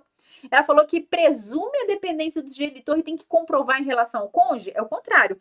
Presume-se a dependência do cônjuge e tem que comprovar em relação ao genitor, em relação ao irmão. Tá ok? Então, questão totalmente errada. Simples, fácil, porém cansativa, né? Porque chegou no final, haja Trident para dar conta disso na hora da prova, tá? Questão errada. Segurados da Previdência Social. Então, vamos lá. Marcos é oficial da Marinha Mercante Brasileira há 3 anos. Pedro é estagiário de escritório de advocacia e recolheu 6 contribuições facultativas à Previdência Social pela menor alíquota possível. Vânia é empregada da Caixa Econômica Federal há 8 anos. Eu poderia ser Vânia, hein, gente? Acerca da situação hipotética, assinale a opção correta. Então, vamos lá. Letra A. Devido ao seu tempo de permanência na Marinha Mercante, Marcos já perdeu a qualidade de segurado? Gente, Marcos é oficial da Marinha Mercante Brasileira há 3 anos. Ele já perdeu a qualidade de segurado? Não, ele é oficial, né? Ele vai ter qualidade. Na verdade, é a letra A. Devido ao seu tempo de permanência, Marcos já perdeu a qualidade de segurado? Não, não é assim que funciona, tá? B. Caso esteja grávida em gozo de salário maternidade, Vânia deverá contribuir facultativamente para manter a qualidade de segurado? Não. Por quê? Quem estiver em gozo de benefício previdenciário mantém essa qualidade, tá? Letra C. Após 6 meses da última contribuição, Pedro é quem? Estagiário. Pedro perderá automaticamente a qualidade de segurado se deixar de contribuir para a Previdência Social. Correto. Por quê? Porque a manutenção da qualidade de segurado, ela ocorre em relação ao segurado facultativo, é de 6 meses. Então, a manutenção da qualidade de segurado em relação ao facultativo, ela ocorre em 6 meses, tá ok? Letra D, então letra C é o nosso gabarito, né? Letra D, caso seja demitida, Vânia manterá a qualidade de segurado por até 36 meses. Ela só tem 8 anos de contribuição, ou seja, ela tem menos de 120 contribuições. Então, no máximo, ela teria 24 meses de manutenção da qualidade de segurado, se comprovasse o desemprego. Letra E, caso fique doente e necessite parar de trabalhar por mais de 15 dias, Pedro poderá solicitar o auxílio doença à Previdência Social. Gente, o Pedro, ele é estagiário e recolheu 6 contribuições. Não, tá? Porque a carência mínima do auxílio doença são 12 contribuições mensais, exceto no caso de acidente de qualquer natureza, moléstia profissional, moléstia de trabalho ou doença grave. Então, o gabarito foi letra C. Acerca dos segurados do regime geral de previdência social, julgue o item a seguir. É considerada segurada especial a pessoa física que exerce atividade em exposição a agentes químicos, físicos ou biológicos prejudiciais à saúde. Para tudo e vem comigo, questão de 2021, analista jurídico da Procuradoria Geral do Distrito Federal. Gente, para tudo. Até hoje, a galera confunde segurado especial com quem tem direito à aposentadoria especial. Uma coisa é uma coisa, outra coisa é outra coisa, uma coisa não tem nada a ver com a outra. Quem que é o segurado especial? É o moço da taioba, tá, gente? Pessoal, todo mundo que é meu aluno, quando come taioba, lembra de mim, tá? Então, dica de sucesso, como uma taiobinha refogada antes da prova, que vai dar certo, tá? A mandinga é comer taioba refogada antes da prova. Essa é a mandinga do momento. O que acontece, pessoal? Segurado especial é aquele indivíduo que trabalha em área rural de até 4 módulos fiscais, em regime de economia familiar, regime de subsistência para o sustento da sua família, tá? Com auxílio eventual de terceiros. Ou pescador artesanal. É esse cara que é o segurado especial. É um moço que planta taioba para comer no almoço. Que só vai vender taioba se sobrar. E que é raro sobrar, né? Todo dia que tá sobrando taioba, tomate, inhame, não, tá? Então, ele só vai negociar, só vai comercializar esse excedente quando sobra, porque o objetivo dele é plantar para sobreviver, tá ok? Então, esse é o segurado especial. A questão tá falando o seguinte, olha só. É considerado segurado especial pessoa física que exerce atividade de exposição a agentes físicos, químicos, biológicos prejudiciais à saúde? Não. A questão tentou confundir o segurado especial, que é esse indivíduo, que eu te contei da taioba, ou pescador artesanal, com o indivíduo que tem direito à aposentadoria especial. Quem que é o indivíduo que tem direito à aposentadoria especial? Vocês vão lembrar de quem? O moço que trabalha na mina subterrânea, que é um trabalho mega insalubre. Por ser uma atividade mega insalubre, ele vai ter direito a uma aposentadoria diferenciada. Ele vai se aposentar antes da regra geral em virtude daquela atividade nociva a sua saúde, a sua integridade física, tá? Então, ainda hoje, você vê, questão de 2021, aluno meu não erra isso, hein? Aluno meu não erra. Questão de 2021, tentando confundir o segurado especial com o indivíduo que tem direito à aposentadoria especial. E uma coisa, outra coisa, outra coisa. Pessoal, o segurado especial tem direito à aposentadoria especial? Não. O segurado especial tem direito à aposentadoria por idade. O segurado especial, ele vai ter direito a uma aposentadoria por idade diferenciada. Ele vai ter direito a uma redução de 5 anos na idade, seja homem, seja mulher. Ele vai aposentar antes, porque ele fica mais acabado, sol, rugas, né? O trabalho rural é mais desgastante, então ele vai ter direito, sim, a uma aposentadoria por idade diferenciada, tá?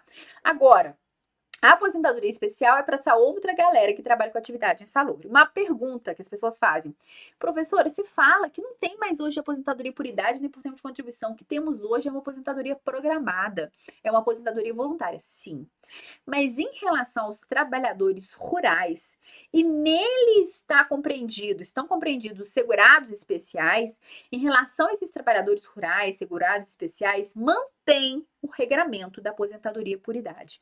A reforma da Previdência não alterou a aposentadoria por idade dos trabalhadores rurais, tá ok? Então, segurado especial continua se aposentando por idade. Por que o segurado especial vai se aposentar por idade, pessoal? Porque o segurado especial só efetua recolhimentos se houver comercialização. Próxima questão. Considerando que determinado servidor público ocupante de cargo em comissão esteja preparando-se para o concurso de delegado de Polícia Federal, julgue o item seguinte. Então, questãozinha de 2021. É correto afirmar que, atualmente, o servidor em questão é segurado facultativo da Previdência Social. Então, olha só, considerando que determinado servidor público, ocupante de cargo em comissão, esteja preparando-se para o concurso de delegado de Polícia Federal, julgue o item a seguir. Gente, primeiro, não tem como ele ser segurado facultativo, tá? Porque ele exerce uma atividade remunerada. Quem exerce atividade remunerada não tem como ser segurado facultativo. Então, de cara, a questão está incorreta. O que eu achei foi que a CESP não deixou claro se o indivíduo era um servidor público efetivo ou se ele ocupava um cargo exclusivamente em comissão. Então, isso aí não ficou muito claro. Ele é um servidor público efetivo que ocupa um cargo em comissão? Então, ele é vinculado ao regime próprio de previdência social. Mas, se ele for um servidor que ocupa somente o cargo em comissão, se ele é um particular que ocupa um cargo em comissão e naquele momento ele tem o status de um servidor, embora ele não seja servidor público efetivo, e sim um agente público, né? Porque cargo em comissão pode ser ocupado por servidor público efetivo ou por um particular qualquer. Se ele é um particular que ocupa um cargo em comissão, ele é considerado empregado para fins previdenciários, empregado do regime geral de previdência social, tá ok? Então, a gente tem que analisar como seria a questão. Se o indivíduo é um servidor público efetivo, ele é vinculado ao regime próprio de previdência social. Se o indivíduo ocupa exclusivamente um cargo em comissão, ele é considerado empregado para fins previdenciários, empregado do regime geral de previdência social. Em qualquer situação, ele não poderia ser facultativo porque ele exerce uma atividade remunerada. Pessoal, questão clássica de prova. Servidor público pode se filiar ao regime geral de previdência em diversas categorias. Ele pode se filiar como empregado, ele pode se filiar como empregado doméstico, ele pode se filiar como contribuinte individual, como avulso, como ele quiser, menos como facultativo. E por que que o servidor público não pode se filiar no regime geral de previdência social como facultativo? Porque ele exerce atividade remunerada. Então, ele pode ser tudo no regime geral, menos facultativo. Porque a pessoa pode ter 2 atividades. Eu dou sempre um exemplo de vida. Quando eu era jovenzinha, lá no Ministério do Trabalho, eu era servidora pública federal. E, ao mesmo tempo, eu era empregada de carteira assinada de um curso preparatório para concurso e dava aula como contribuinte individual em outros cursos preparatórios para concurso. Então, ao mesmo tempo aí, eu tinha diversas atividades no regime próprio e no regime geral. Isso é possível. Se não é possível, o servidor público se filiar como facultativo no regime geral. Exceção. Essa exceção é linda para quem não sua prova, porque essa regra tá batida, mas a exceção é bacana. Quando que um servidor público, então, existe alguma possibilidade que um servidor público vai poder se filiar como facultativo? Sim. Você que está estudando 8.112, que cai no seu concurso do INSS, não tem a licença para tratar de interesse particular sem remuneração? Você está lembrada dessa licença da 8.112? Você tem que estar lembrado, que está estudando, você tem que estar lembrado. Então, é uma licença, né, que fica a critério da administração, é um ato discricionário, a administração pode liberar ou não, se ela quiser ou não, né, que o servidor público pode pedir para tratar de assuntos particulares, é uma licença não remunerada. Nesse período de licença não remunerada, se o servidor público não continuar recolhendo para o regime próprio, por quê? Ele pode se afastar de licença não remunerada e continuar recolhendo para o regime próprio, ele pode fazer isso se ele quiser. Mas se ele não quis, ele está afastado de licença não remunerada e não está recolhendo para o regime próprio. Nessa situação de licença sem remuneração e sem recolher para o regime próprio, ele poderia se vincular como segurado facultativo, tá? Então, essa exceção é bacana, é legal para cair na sua prova, tá? A regra tá batida, pode cair a batida também? Pode. Mas o legal é cair a exceção, só para você acertar e mais ninguém. Então, questão errada. Vamos lá.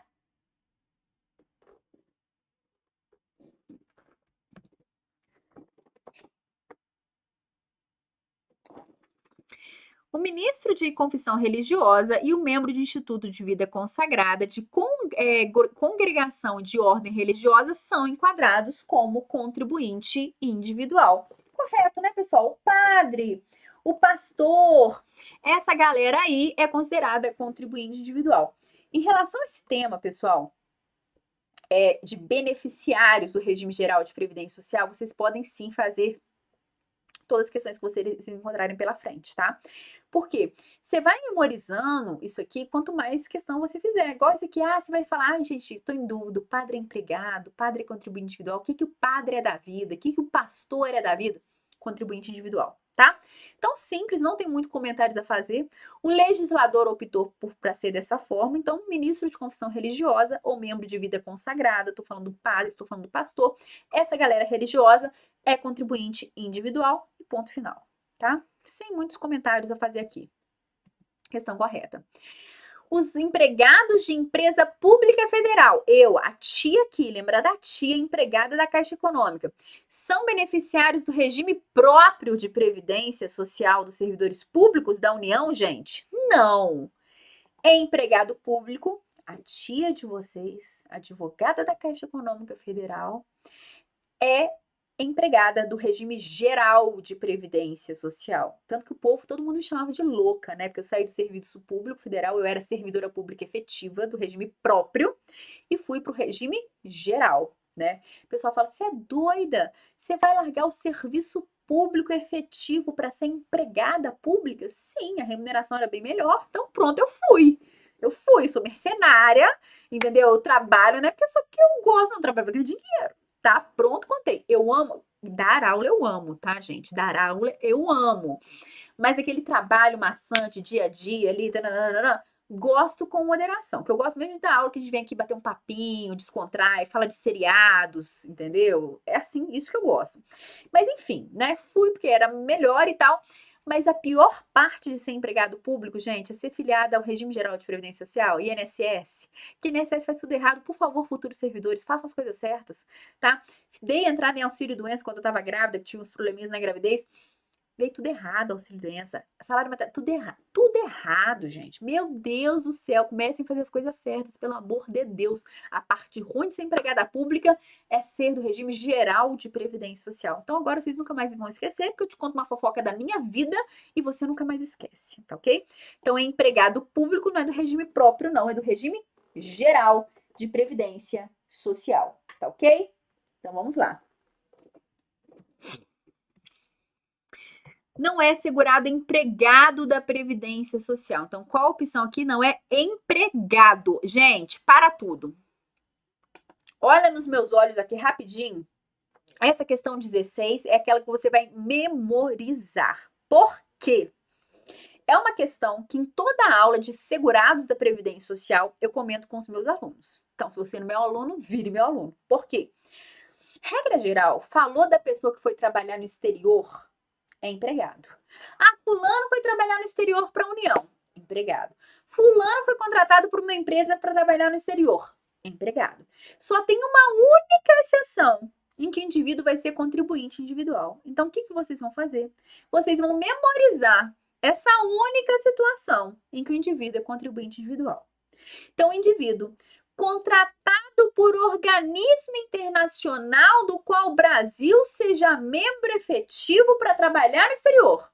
Então, indivíduo contratado por organismo internacional do qual o Brasil seja membro efetivo. Nesse caso, ele vai ser contribuinte individual. Então, anotem no caderno de vocês, letras garrafais, tá? Indivíduo contratado por organismo internacional do qual o Brasil seja membro efetivo para trabalhar no exterior é contribuinte individual. Fora isso, todas as outras historinhas que a questão vier te contando de fulano ciclano que foi para o exterior, ele vai ser empregado, tá ok? Ah, fulano foi contratado pela União para trabalhar em organismo internacional. Empregado. Quem contratou foi a União, não foi o organismo internacional. Agora, se ele foi trabalhar no organismo internacional do qual o Brasil seja membro efetivo, ele é contribuinte individual. Memorizem isso, tá ok? Então, é isso que trata a questão. Olha só. Brasileiro que trabalha para a União no exterior, em organismo oficial internacional, do qual o Brasil é membro efetivo, domiciliado e contratado fora do Brasil e não segurado da Previdência Social do país em que esteja trabalhando. Pessoal, ele vai ser considerado empregado. B. Brasileiro domiciliado no Brasil, mas ajustado para trabalhar em sucursal de grande empresa de mineração brasileira no exterior. Empregado. Brasileiro domiciliado e ajustado no Brasil para trabalhar em empresa de importadoras de equipamentos de informática em sede no exterior, mas cuja maioria do capital votante pertence à empresa brasileira de capital nacional. Empregado. Brasileiro que trabalha na Bélgica em organismo oficial internacional do qual o Brasil seja membro efetivo, contratado e domiciliado naquele país e que não esteja vinculado ao regime de previdência social belga. Pessoal, esse é o caso de contribuinte individual. Então, marquem aí agora, tá? Letra D. O indivíduo não é empregado, ele é contribuinte individual, tá? E letra E, brasileiro que preste serviço no Brasil, a missão diplomática belga, tenha residência permanente no país e que não esteja amparado pela legislação previdenciária belga. Nesse caso, ele é empregado. Então, assim, é uma questãozinha que você olha assim, nossa, difícil memorizar isso tudo, mas se você souber essa dica de sucesso, você faz a questão bem, tá ok? Letra D, o gabarito. No item subsequente, é apresentada uma situação acerca de direito previdenciário seguida de uma assertiva a ser julgada. Mariana exerce cargo exclusivamente em comissão em determinado órgão da União, ou seja, ela é um particular que exerce cargo em comissão. Nessa situação, Mariana poderá filiar-se ao regime próprio de previdência social dos servidores públicos dessa entidade da federação. Pessoal, se ela ocupa exclusivamente um cargo em comissão, se ela não é servidora pública estatutária efetiva, ela vai ser considerada empregada do regime geral de previdência social. Então, gabarito errado. No item subsequente, é apresentada uma situação hipotética acerca de direito previdenciário seguida de uma assertiva a ser julgada. Henri, de nacionalidade francesa, presta serviço no Brasil à Embaixada da França. Em virtude da natureza de sua atividade, Henri fixou residência em Brasília. Nessa situação, Henri é segurado obrigatório da Previdência Social. Pessoal, a princípio, quem trabalha em embaixada vai ser considerado empregado para fins do regime geral de previdência social. Então, a questão está correta. Eu só acho, então, realmente, ele segurado obrigatório? Sim. Eu só acho que ela poderia ter sido mais completa, mas a gente não tem como esperar que as coisas sejam da forma como a gente quer, assim na prova e na vida, né? Por que ela poderia ter sido mais completa? Ela podia ter deixado claro que o Henri não estava recolhendo contribuição previdenciária para o país de origem, tá? Porque a legislação é clara. Ah, o indivíduo que trabalha em missão diplomática, em repartição consular, ele vai ser considerado empregado para fins previdenciários, exceto se ele estiver recolhendo para a previdência do país de origem, tá? Então, a questão não falou se ele estava recolhendo ou não para a previdência do país de origem, então a gente vai levar em consideração como correto. Mas poderia ser uma questão mais completa, mais bonitinha, mais certinha? Poderia, ficaria melhor aí para o candidato, tá? Mas questão correta. É o artigo 9º, inciso 1º do Decreto 3.048. Tendo em vista que a Previdência Social brasileira, organizada sob a forma de regime geral de previdência social de caráter contributivo e de filiação obrigatória, observados critérios que preservam o equilíbrio financeiro e atuarial, conforme a Constituição Federal de 1988, julgue o seguinte item relativo às normas gerais de contribuição da Previdência Social. Os trabalhadores sob o RGPS devem, obrigatoriamente, recolher a contribuição previdenciária que incide sobre sua remuneração mensal. Essa obrigação é extensível aos aposentados e pensionistas desse regime? Pessoal, aposentado e pensionista do regime geral de previdência social recolhe contribuição previdenciária? Não. Não incide contribuição previdenciária sobre o valor de aposentadorias e pensões do regime geral de previdência social. É claro que, se o aposentado retorna ao mercado de trabalho, continua exercendo atividade remunerada, continua trabalhando, sobre o valor da remuneração, incide contribuição previdenciária. Sobre o valor da aposentadoria, não, tá ok? Tanto que um dos princípios que regem aqui o direito previdenciário é a tríplice forma de custeio. Quem financia o regime geral de previdência social? Trabalhadores, empregadores e governo. Não entra aqui aposentados e pensionistas. Mas lembrando que no regime próprio de previdência social, lá no regime próprio dos servidores públicos, lá sim pode incidir contribuições previdenciárias sobre aposentadorias e pensões. Aqui no regime geral, não.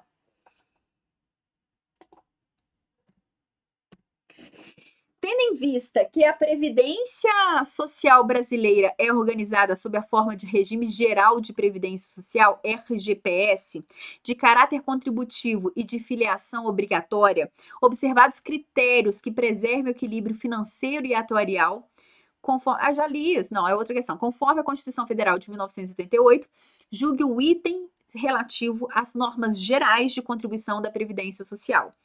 O segurado especial, além da contribuição, da obrigação de contribuir com a alíquota de 2,1 sobre a receita bruta da comercialização da produção rural, deve contribuir obrigatoriamente na forma de segurado contribuinte individual. Questão erradíssima, pessoal. Primeiro, segurado especial, que é aquele indivíduo que só recolhe se houver comercialização, o percentual já não é 2,1, ele foi alterado, tá? Atualmente, é 1,2 de contribuição previdenciária mais 0,1 de SAT, que vai incidir sobre o valor da receita bruta da comercialização. Então, daria um total de 1,3 de contribuição previdenciária sobre o total da receita bruta da comercialização. Outro erro da questão. A gente não pode falar que o segurado especial é obrigado a recolher como contribuinte individual. O que pode acontecer? O segurado especial, como o valor dos benefícios previdenciários dele todos vão ser de um salário mínimo, ele pode facultativamente recolher como contribuinte individual. Então, se ele quiser, ele vai recolher como contribuinte individual. Entendeu? Então, não é obrigatório, é facultativo. Então, tem dois erros na questão. Um é o percentual do recolhimento, que na época estava certo, hoje já não está mais, porque o percentual do recolhimento segurado especial, quando houver comercialização, é 1,2 mais 0,1 de SAT, que dá 1,3%. E outro detalhe é que o segurado especial pode facultativamente recolher como contribuinte individual, se ele quiser uma aposentadoria um pouquinho maior, benefícios maiores, tá ok?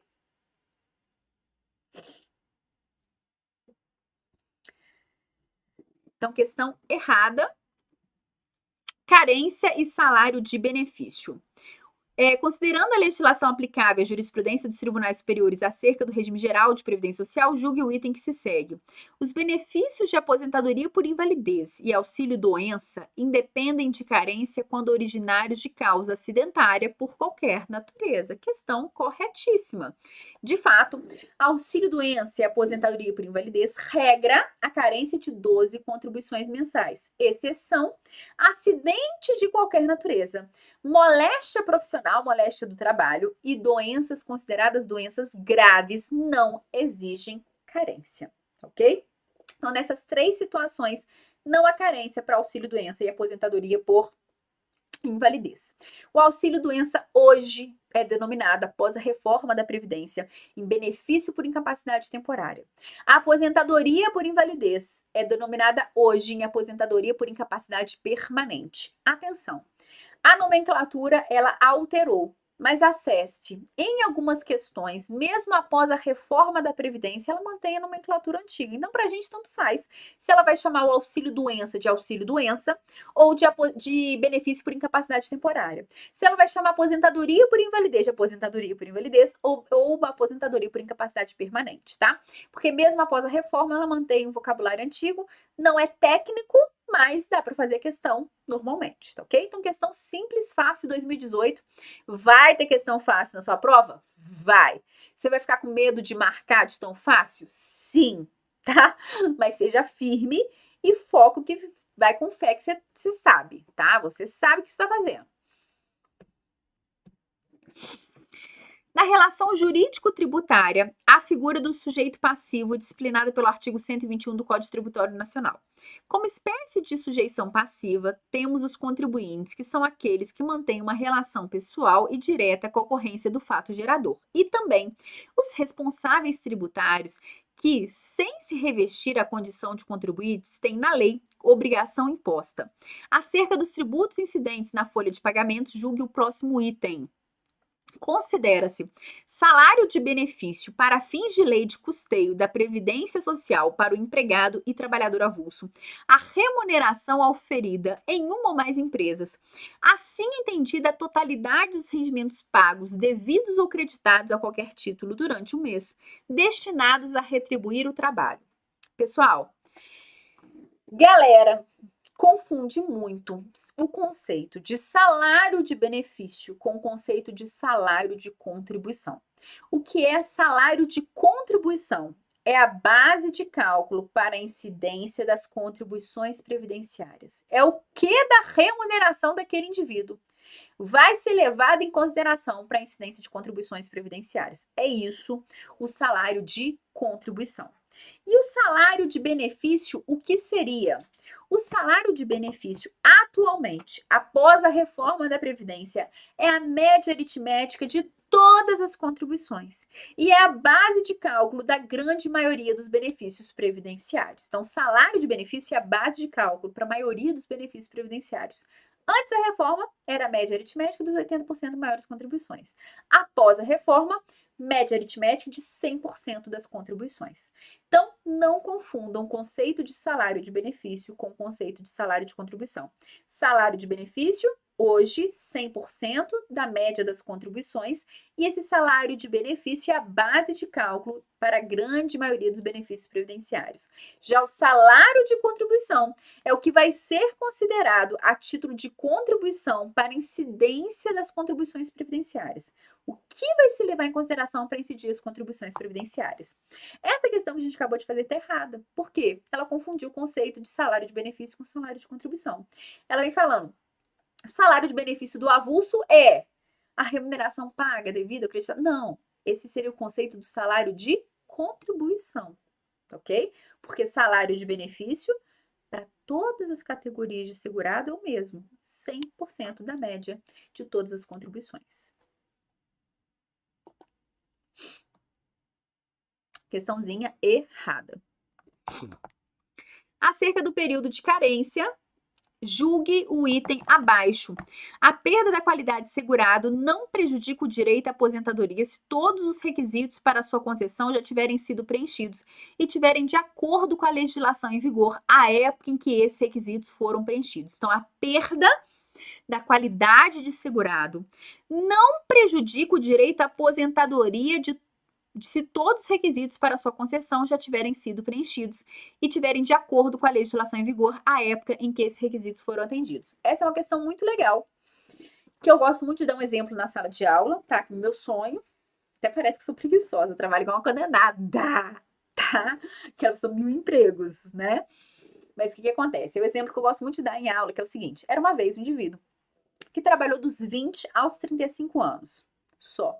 15 aninhos. Isso antes da reforma da Previdência, tá? Antes de 2019. Trabalhou só 15 anos, beleza, tá? E o resto da vida dele, ele ficou em casa assistindo seriados, tá? Ontem, hoje é dia 3 de setembro, né? Hoje tem várias amigas que fazem aniversário hoje, né? Hoje, dia 3 de setembro. Ontem, dia 2 de setembro, estreou o seriado do Senhor dos Anéis. Eu não sei o nome, eu sei que é do Senhor dos Anéis. Eu quero muito assistir. Meu marido é muito viciado em Senhor dos Anéis. Meu casamento só teve músicas nerds. Ele entrou com a música do Senhor dos Anéis. Sabe aquela música assim dos Hobbits? Ele entrou com essa música no casamento. Ele gosta muito. Então hoje eu vou ter que assistir esse seriado, tá? Mas no momento, o seriado do momento é Casa do Dragão. Tá ok, gente? Gosto muito. Enfim, então esse moço trabalhou dos 20 aos 35. Ficou o resto da vida dele assistindo seriados, comendo pipoca com queijo na cama. Tudo que eu sempre quis.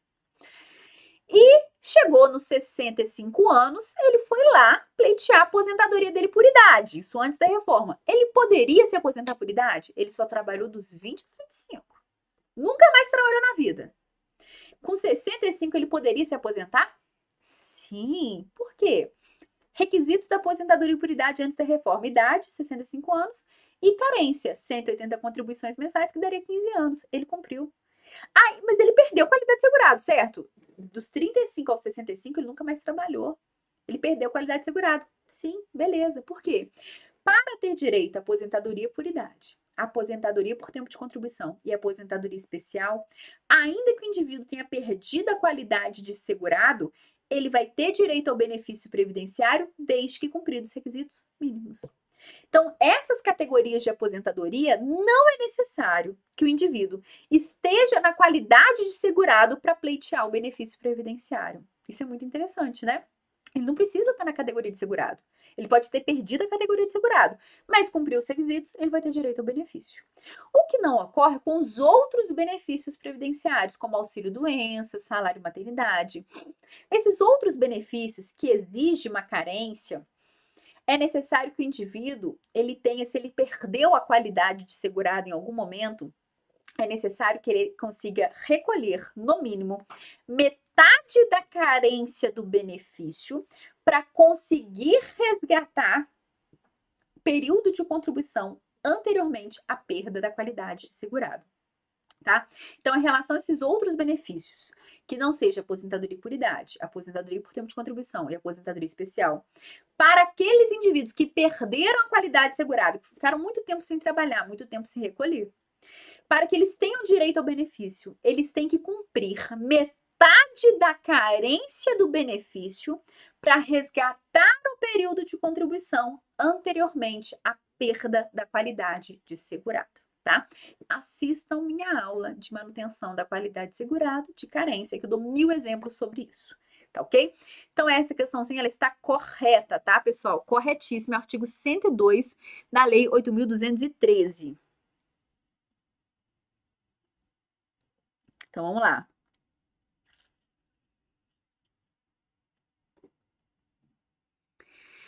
Acerca do período de carência, julgue o item abaixo. Considere a seguinte situação hipotética. Lucas foi empregado pelo período de 15 anos, após o qual ingressou no serviço público, no qual exerceu atividade durante 10 anos. Então, ele tem 15 anos de atividade privada e 10 anos de serviço público, tá? Com o intuito de se aposentar, requereu o pagamento das contribuições devidas como contribuinte individual durante o período pretérito, para fins de carência. Nessa situação, mesmo não sendo contribuinte obrigatório no referido período, Lucas poderá contar com o tempo de contribuição desde que faça agora o referido pagamento das atividades em atraso com juros e correção monetária. Pessoal, é o seguinte, tá?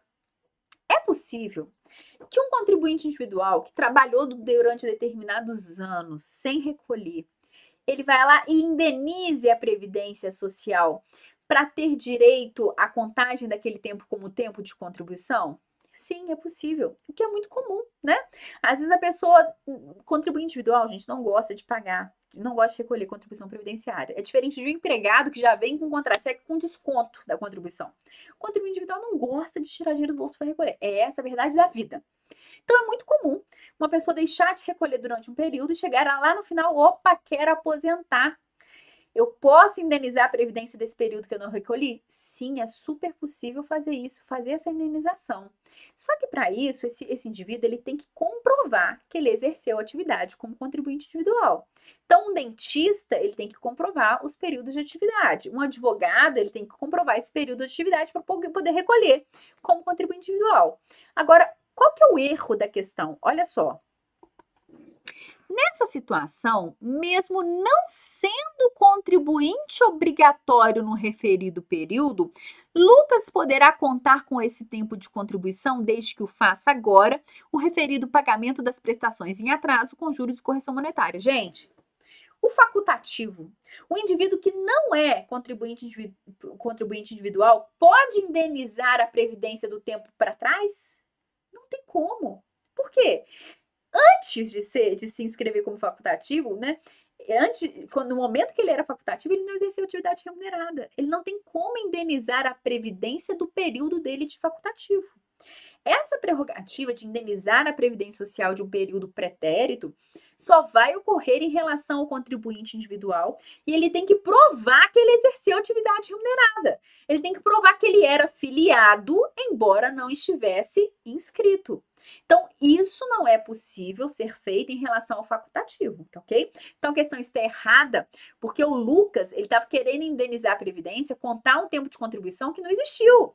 Porque ele não pode recolher um período em que ele não era, em que ele era segurado facultativo, né? Em que ele não era um segurado obrigatório. Isso não tem como, tá ok? Então, a questão está errada. Questão errada. A respeito do regime geral de previdência social e do custeio da Seguridade Social, julgue o item que se segue, considerando a jurisprudência dos tribunais superiores. O segurado especial terá direito à aposentadoria por idade com requisito diferenciado, desde que comprove o exercício de atividade rural por tempo igual ao número de meses exigidos para a carência do benefício. Então, o segurado especial terá direito à aposentadoria por idade com requisito diferenciado, correto? Ele vai ter uma redução de 5 anos na idade para se aposentar, desde que comprove o exercício da atividade rural por tempo igual ao número de meses exigidos para a carência do benefício. Questão corretíssima, pessoal.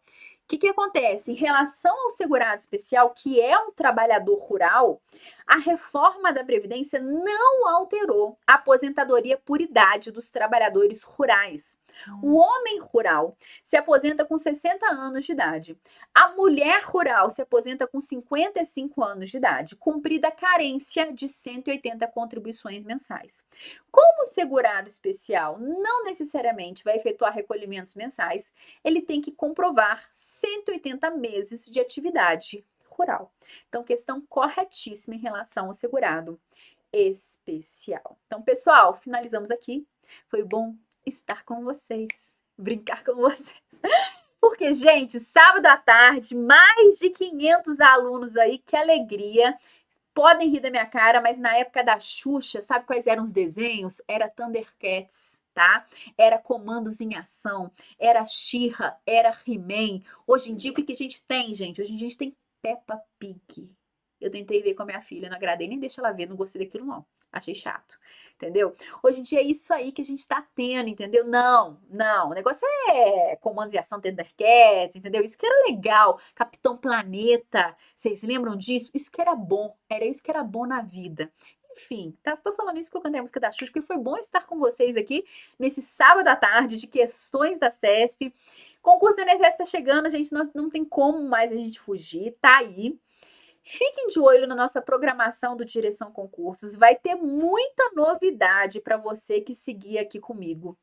Segunda-feira, já te aviso, segunda-feira, 19 horas, temos uma aula bombástica, tá?